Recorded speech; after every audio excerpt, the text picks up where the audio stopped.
কাকা, আপনি পিসিমার ঘরে কি করছিলেন? আমার এই সময় জানকীর পরিবারের কাছে আমাদের দুজনের সম্পর্ক সম্বন্ধে জানানো উচিত নয়। কথাটা এখন লুকিয়েই রাখতে হবে। গয়নামা, আমি এখান থেকে ওদিকে যাচ্ছিলাম, তখন ওই কিছু জিনিস পড়ার আওয়াজ পেলাম, তাই আমি ভেতরে এসেছিলাম। মা, ওনার খেয়াল রাখো, ওনার শরীর যাতে আর খারাপ না হয়। মা,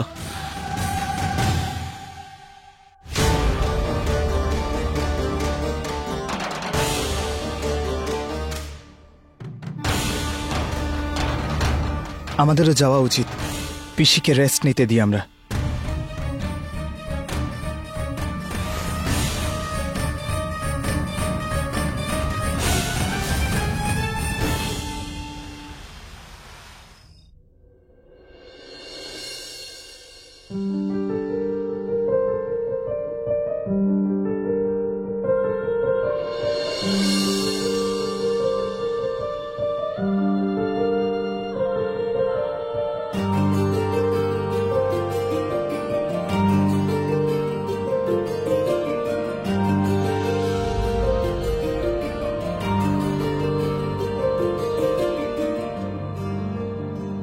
কি হলো, এভাবে কেন দেখছেন আমাকে?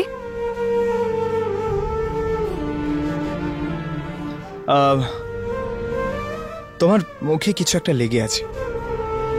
মুখে? এখানে লেগে আছে? কি গেছে? আমি সরিয়ে দিচ্ছি। হ্যাঁ।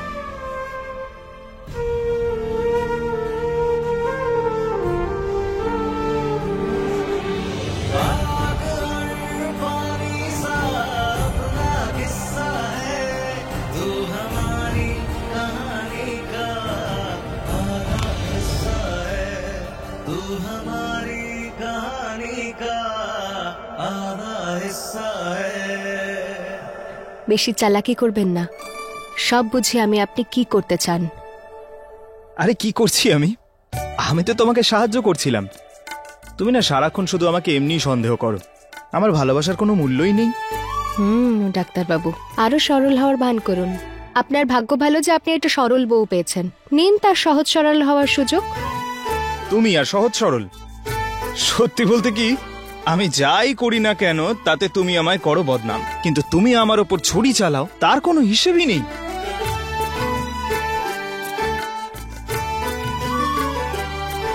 বাহ, ডাক্তারবাবু আমায় নিয়ে যত ইচ্ছে ঠাট্টা করুন। যদি আপনি দজ্জাল বউ পেতেন যে নিজের ইশারায় আপনাকে নাচাতো, তখন আপনি টের পেতেন। বিশ্বাস না হলে খুঁজে নিন, জানতে পেরে যাবেন। ঠিক আছে, তুমি যদি তাই চাও তাহলে আমি গিয়ে খুঁজছি আমার জন্য আর একটা বউ। আপনি সত্যি খুঁজতে যাচ্ছেন?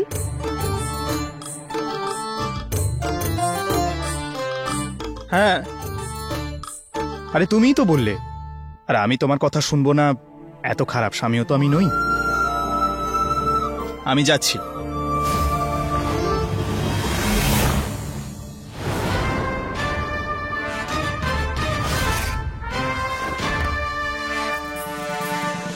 আমি থাকা সত্ত্বেও দ্বিতীয় বউ আনার কথা ভাবলেও না আপনার রক্ষে নেই। তখন তো আমাদের শুধু ধরে বেঁধে বিয়ে হয়েছিল। আপনাকে নিজের সঙ্গে এরকম বেঁধে রাখলে না আমার থেকে দূরে যাওয়ার কথা ভাবতেও পারবেন না, বুঝেছেন? আরে এক্ষুনি তো অনেক সহজ সরল হচ্ছিলে, হঠাৎ করে লেডি ডন কি করে হয়ে গেলে? হ্যাঁ তো, আপনি আমার থেকে দূরে যাওয়ার কথা বলে ডন কেন? ডাকা তো হয়ে যেতে পারি আমি। আর তখন আপনাকে ভালোবাসার চোখ দিয়ে নয়, রাগী চোখ দিয়ে দেখবো আমি আপনাকে।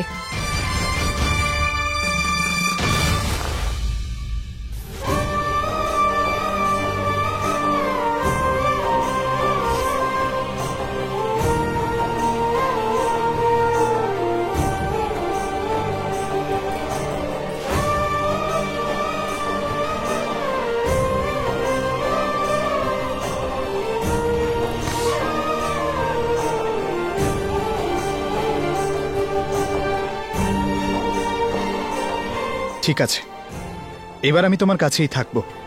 এতটা কাছে থাকলে হবে? এটা আপনি কি করছেন? কেউ চলে আসবে ডাক্তারবাবু। আরে তো কি হয়েছে, তুমি তো আমার স্ত্রী। কেউ আসবে তো আসবে, সেও না হয় দেখবে আমরা একে অপরকে কত ভালোবাসি।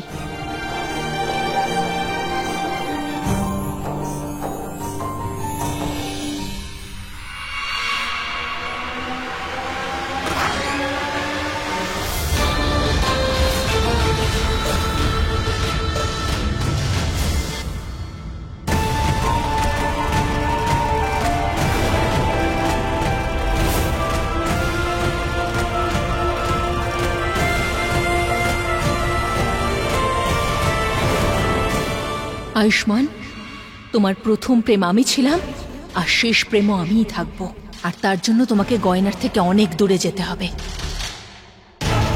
তুমি ওকে ভালোবাসতে পারো না আয়ুষ্মান।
এখন তো তোমাদের শুধু আলাদা করেছি আমি, এরপরে দেখতে থাকো তোমাকে কিভাবে ধাক্কা মেরে আয়ুষ্মানের জীবন থেকে আমি বাইরে বার করে দিই।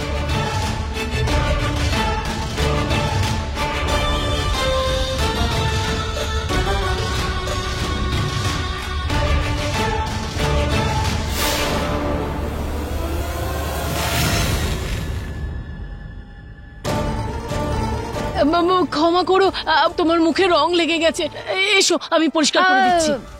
না না জেঠিমা, আপনি কেন নিজের হাত নষ্ট করছেন? আরে আমার হাত নষ্ট করার কি আছে? এসো, আমি তোমার মুখ না, না, পরিষ্কার ঠিক করে আছে, দিচ্ছি। জেঠিমা আমি নিজেই করে নেব। মুখটা দেখতে গেছি তো কেমন হঠাৎ পালিয়ে গেল। আর রং খেলার সময় মুখটা কেমন একটু অদ্ভুত লাগছিল। আর তার উপরে ওর হাতে ওই কালো রঙও লেগেছিল। আচ্ছা জেঠিমা, আপনি আমাকে বলছেন আর নিজের শাড়িটা দেখেছেন একবার? আপনি কেন কালো হয়ে ঘুরছেন? যাক, ওর মুখে রং লাগিয়ে দিয়ে আমার প্রথম কাজটা তো হয়ে গেছে। এবার দ্বিতীয় কাজের পালা। আজকে ওর সত্যিটা আমি খুঁজে বের করবই। গয়না, তুমি ঠিক আছো তো? তোমার লাগেনি তো কোথাও? না, আমি ঠিক আছি, কিন্তু ডাক্তারবাবু আগুনটা লাগলো কি করে? সেটা তো আমিও বুঝতে পারছি না।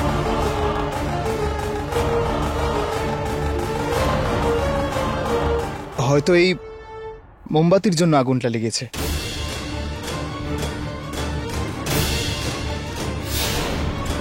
মোমবাতির জন্য? কিন্তু কি করে ডাক্তারবাবু? গয়না এই জন্যই হতে পারে, না হলে আর তো কোনো কারণ নেই। আচ্ছা তুমি ওসব ছাড়ো, জরুরি কথা হলো যে তোমার কিছু হয়নি আর আমাদের বাচ্চাও ঠিক আছে।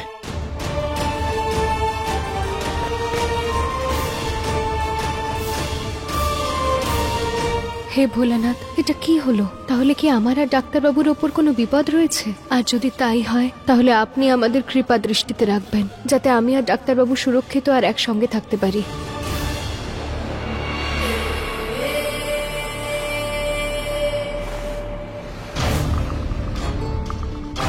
এই জেঠিমাকে না আমি ছাড়বো না। এত কষ্ট করে আমি স্নান করে রেডি হয়েছিলাম আর আমার মুখটা পুরো নষ্ট করে দিল।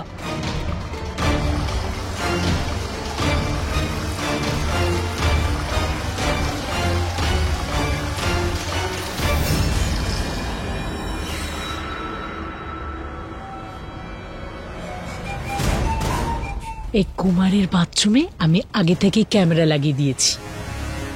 এবার জানতে পেরে যাব ও আমাদের থেকে কি লুকোচ্ছে।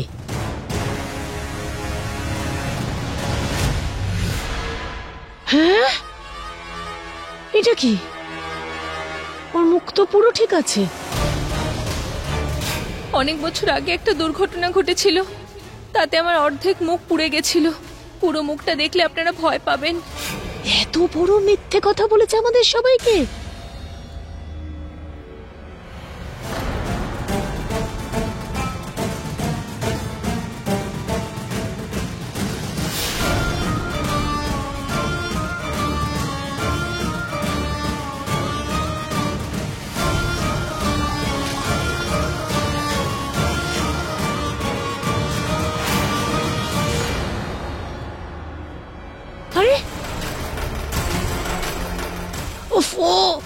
ক্যামেরার মধ্যে জল কি করে পড়লো আমি তো কিছু দেখতেই পাচ্ছি না।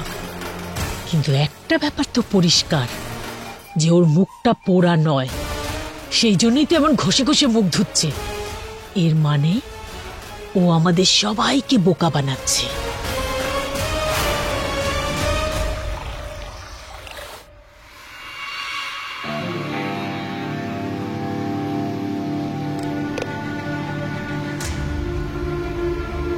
কুমারী, তুমি কি খাবার বানাচ্ছ? দিদি, এটা আপনার জন্য আর আয়ুষ্মান দাদাবাবুর জন্য আমি পাস্তা বানাচ্ছি। আমার মনে হয় যে আপনাদের দুজনের এটা খুব ভালো লাগবে, আপনি খেয়ে দেখবেন। ধন্যবাদ কুমারী, কিন্তু আমি এসব খাই না, আর ডাক্তারবাবু এসব খাওয়া ছেড়ে দিয়েছেন। তুমি না এটা বাকি সবাইকে খাইয়ে দিও। আমি তাড়াতাড়ি ডাক্তারবাবুর জন্য পরোটা বানিয়ে দিই, না হলে ওনার হাসপাতাল যেতে দেরি হয়ে যাবে। সরো দেখি।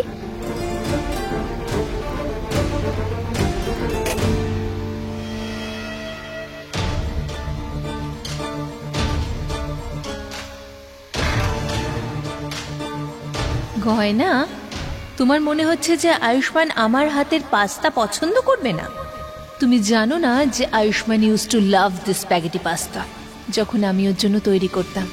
তো আজ যাই হয়ে যাক না কেন, এই পাস্তা আমি আয়ুষ্মানকে খাইয়েই ছাড়বো, যাতে ওর আবার আমাকে মনে পড়ে আর ও আমাকে মিস করে।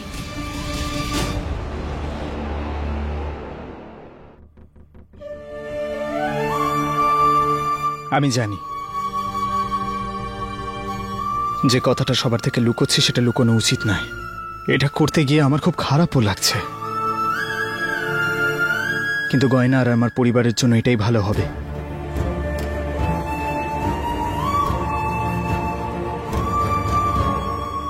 না, কেউ যেন আমার চোখের জলটা দেখতে না পায়, আমার মুখে যেন সবাই সবসময় হাসি দেখে।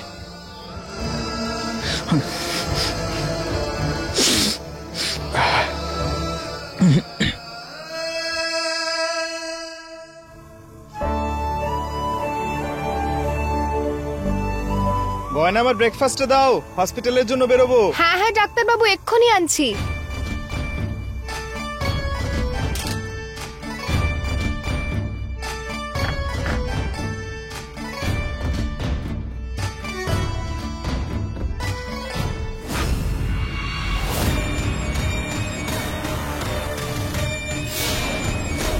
খুব ভালোবেসে বানিয়েছো তো এই পরোটা, কিন্তু আফসোসের কথা, আয়ুষ্মান এখন তোমার হাতের পরোটা নয়, আমার হাতের পাস্তা খাবে।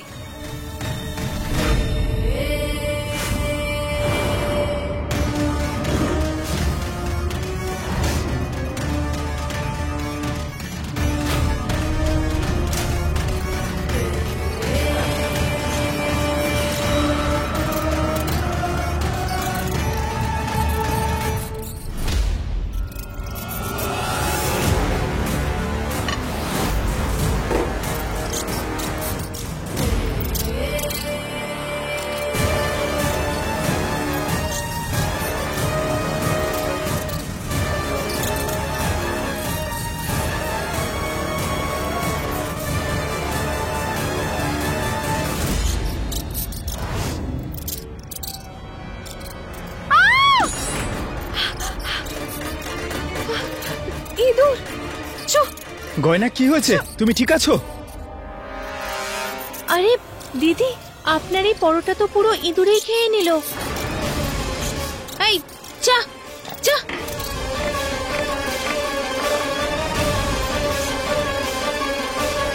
জানি না ডাক্তারবাবু ইঁদুরটা কোত্থেকে এলো। আপনার পুরো খাবারটা নষ্ট হলো। আপনি 1 মিনিট দাঁড়ান, আমি এক্ষুনি পরোটা বানিয়ে দিচ্ছি। আরে কোনো ব্যাপার না গয়না, আমার লেট হয়ে যাবে, আমি হসপিটালে কিছু খেয়ে নেব, তুমি চিন্তা করো না। আরে না না ডাক্তারবাবু, আপনি এভাবে খালি পেটে যেতে পারেন না। দিদি ঠিক বলছেন, আপনি না খেয়ে কি করে যাবেন? আমি না এই পাস্তা বানিয়েছিলাম আপনাদের দুজনের জন্য, আপনি এটা খেয়ে নিন। আরে না কুমারী, ডাক্তারবাবু এগুলো খান না। না গয়না, দেখে তো ঠিকঠাকই লাগছে, আমি খেয়ে নিচ্ছি এটাই। ঠিক আছে, আপনি বাইরে যান, আমি এটা নিয়ে আসছি। হুম।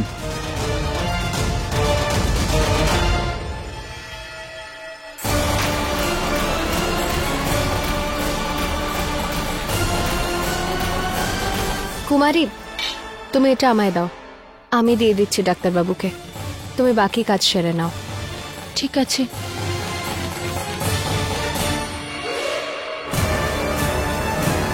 যাও গয়না, তুমিই খাইয়ে দাও। কিন্তু দেখো, আমার হাতের বানানো পাস্তা খেয়েই কিভাবে আয়ুষ্মানের আমার কথা মনে পড়ে।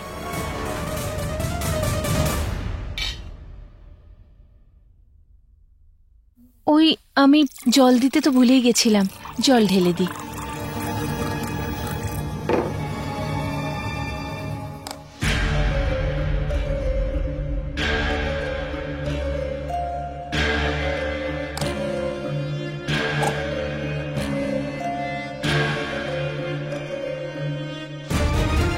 ফাইনালি আয়ুষ্মান, এবার তুমি এই পাস্তা খাবে আর তোমার আমাকে মনে পড়বে যে তোমার আমার হাতের বানানো রেসিপি কত পছন্দ ছিল। আয়ুষ্মান, এই দেখো আমি তোমার জন্য কি বানিয়ে এনেছি, দেখো। এটা তুমি বানিয়েছো? আরে তুমি তো কিচেনে গেলে তোমার নাকি পা মুচকে যায়। ইউ আর অ্যাবসলিউটলি রাইট, কিন্তু এটা আমি স্পেশালি তোমার জন্যই বানানো শিখেছি। নাও টেস্ট করো কেমন হয়েছে। আচ্ছা ঠিক আছে।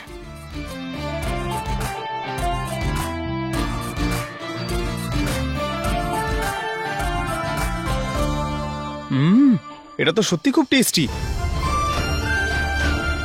ইয়াম্মি না? It's too good.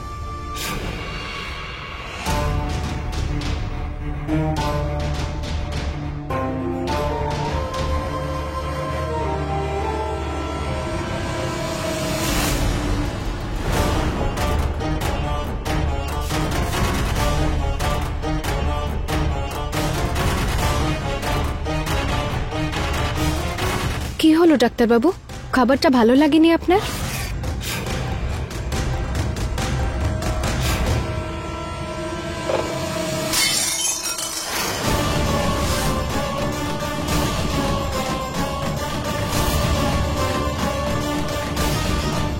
আমি খেতে চাই না এই জঘন্য খাবারটা। কি হলো ডাক্তারবাবু, আপনার কি পছন্দ হয়নি এটা? পছন্দ? এক গালও খেতে পারছি না আমি ওটা, খেতে পারবো না আমি ওটা। আই জাস্ট হেট ইট। ডাক্তারবাবু, আয়ুষ্মানের যখনই আমার হাতের খাবারের টেস্ট মনে পড়লো, ও সমস্ত খাবার ফেলে দিল। এমনটাও কি করে করতে পারলো?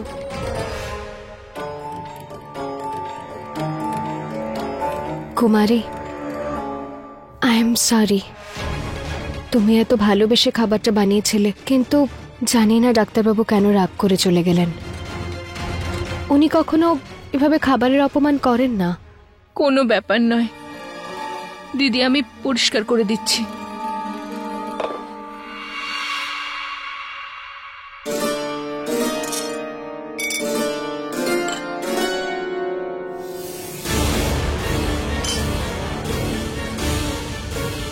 আয়ুষ্মান আমার ভালোবাসার ভাষা বুঝছে না। কোনো ব্যাপার নয়, তাহলে এবার আমি ওকে ফিরে পাওয়ার জন্য আমার আঙুলটা বেঁকাবো আর আয়ুষ্মানকে নিজের করেই ছাড়বো।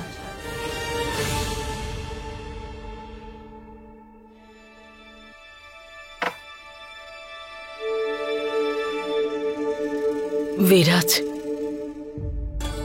বিরাজ, আমি জানি যে তোমার বিরাজের কথা খুব মনে পড়ে, আমারও ওর কথা খুব মনে পড়ে। আর আমি এটা চাই যে ও তাড়াতাড়ি আমাদের কাছে ফিরে আসুক। তুমি দেখবে যখন ও আমাদের কাছে চলে আসবে তখন খুব খুশি হবে। আর আমি ওর ব্যাপারে তোমার পরিবারের কাছে কিছু বলিনি, আর আমাদের ব্যাপারেও বলিনি, কারণ আমি চাই যে যখন তুমি পুরোপুরি সুস্থ হয়ে উঠবে তখন আমরা তিনজনে মিলে এই সত্যটা তোমার পরিবারকে জানাবো। কি সত্যি বলার কথা বলছেন আপনি? গয়না, আমি বলছিলাম যে সত্যি তোমরা সবাই আসার ফলে আমার একাকিত্ব দূর হয়ে গেছে, আর আমার এমনটাই মনে হয় যে তোমরাই আমার পরিবারের মানুষ। হ্যাঁ কাকা, আমার ভালো লাগছে যে আপনি আমাদের ব্যাপারে এমন ভাবেন। আর সত্যি বলতে আমরা সবাই খুবই খুশি আপনার সঙ্গে এখানে থেকে। আমার তো মনে হচ্ছে যে আপনার সঙ্গে আমাদের কত দিনের সম্পর্ক। মারে তুই গ্রামের মেয়ে তাই না? মাঝে মাঝেই বলিস যে গ্রামের কথা তোর মনে পড়ে। চল আমি তোকে কিছু দেখাবো। কি একটা সারপ্রাইজ আছে তোর জন্য। সারপ্রাইজ? হ্যাঁ হ্যাঁ, চল চল আমার সঙ্গে আয় বলছি। হ্যাঁ কাকা।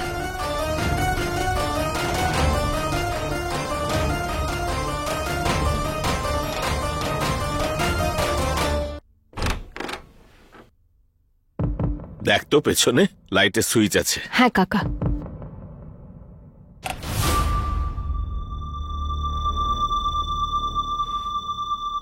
কাকা, এটা কোথায় নিয়ে এলেন? এখানে তো সব আবর্জনা হয়ে আছে, বস্তা বাঁধা রয়েছে। আরে তুই বস্তা খুলে তো দেখ। কিন্তু কাকা এমন কি আছে বস্তাতে? আরে নিজে খুলে না দেখলে কি করে জানবি? ঠিক আছে, খুলছি।